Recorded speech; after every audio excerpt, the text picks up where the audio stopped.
Once more to the passage. Make him more supple. More. Yeah, good. So good. Wake him up. The passage will not get better just by riding passage. Now change a little bit. Keep the passage without the piaffe. Yeah, change the tempo a little bit in the passage. Have a moment the option to go a little bit more forward, and yeah, like a little bit changing the tempo. Now come across the center line, like you do in the Grand Prix. Yeah, now wake him up. No piaffe, no piaffe. I need him to be a couple more times really sensitive. Go collect the trot. And what I had in mind is a serpentine, and each time when you cross the center line, yeah, when you leave the rail, you ask for a passage, and when you come across the center line, you ride a more forward, expressive passage. Yeah? Passage. Now go. So, come. Keep the passage, not collect the trot. Good. Collected passage, and now big forward passage, and go across the center line. Keep the serpentine though. Yeah? Use the whole arena. And now again, what we want is this awareness of the piaffe when you come across the center. Very good, very good. Now a normal passage, and now once again, when you come across the center line, more expression. Yeah? Now, come again, ride him again. I want him to be awake for, very good. I want him to be awake for the piaffe later on. You follow me? So you change the tempo a little bit when you cruise through the movement. So good. Once more, big passage. That's what I'm looking for. Now the piaffe, fairly passive. When he quits, you know what to do. Quite good. Good. Heels down and piaffe. Good for you. Too late. Don't worry about the piaffe now. You should have been out of it, and it should have been a learning experience right there. You follow me? Don't worry about the piaffe. He knows this. He needs to do it more on his own. Yeah? Better. Super. No problem if it's a little forward. Good. And walk him. That's a good start right there. Yeah? Very nice. This is how they can learn every single day. When they quit, don't worry about doing the piaffe. Of course, in the test, you got to do it. Yeah? You got to make the best of it. Yeah? And actually, when he's going more forward, it's an 8. Because the quality improves, the activity improves, and the comment would be good quality, but moving a bit forward. So when you keep him more on the spot, your score actually goes down. Yeah. Very good. Okay, let him rest for a minute, and then we got my favorite exercise, down center line, rising trot, letting him kind of relax, sitting trot at X piaffe. Yeah? From the rising trot to the piaffe, if you want to be really sophisticated, I do it in my freestyles. I go collected canter, pirouette, from the pirouette to the piaffe. Yeah? And just keeping the horse, keep him aware. Yeah? There's much more to it than just going canter walk. Yeah? Good. Come. Even now he can be sensitive. Come. Perfect. That's it.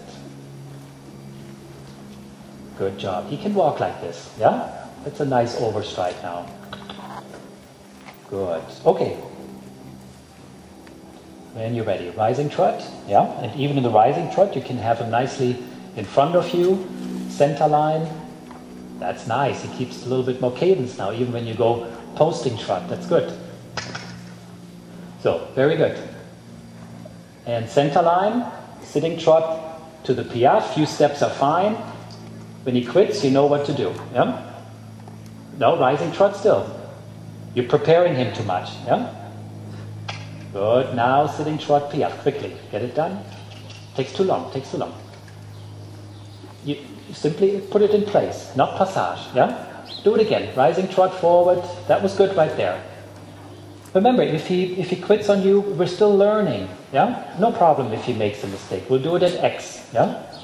Usually the spot where he does a square halt, that's where we're going to keep the legs moving. Even though you're in the rising trot before. Yeah? Keep going. Wake him up once.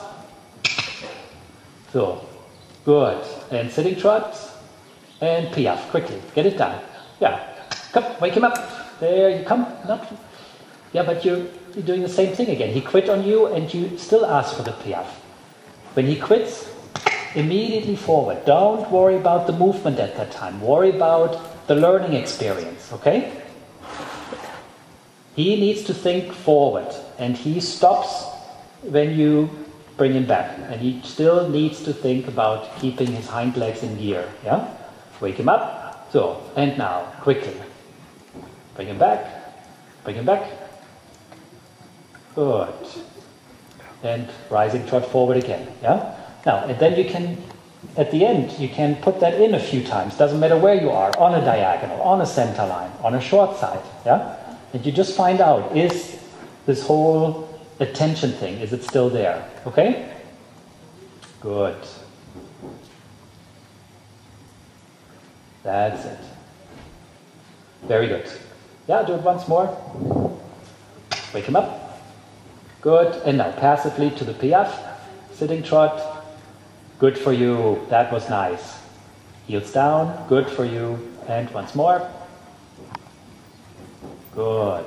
A real piaffe, that he's truly a little bit more in place. Yeah? If he doesn't go, you know what to do. That's nice. Good.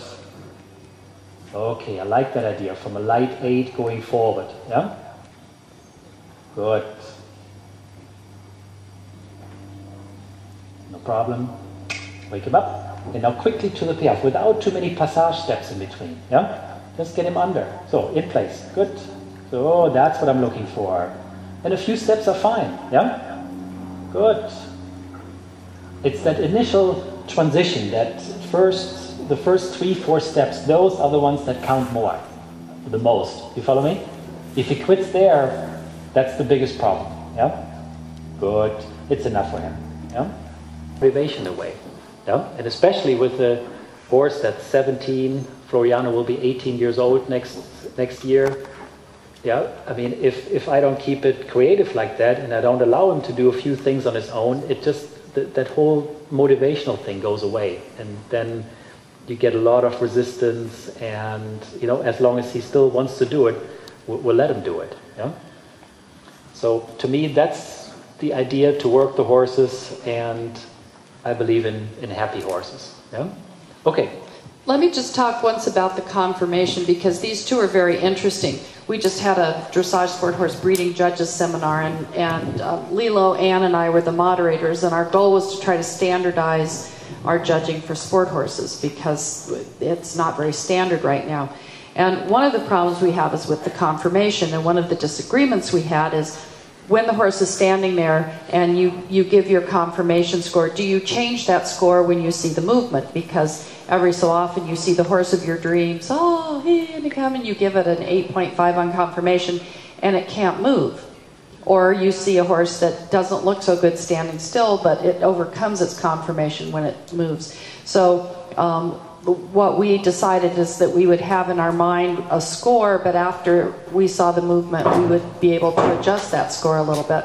And so we're talking about Jan's horse being a little bit long in the back, and also Jesse Steiner's horse yesterday, the big gray, that just standing there, you would say, oh gosh, you know, this mare has hind legs longer than the front legs. She's a little bit long in the loins, and you know, maybe she could be a little more uphill, and all these things could happen. And yet when you see her move, you'd go, oh, well, you know, but she overcomes those problems.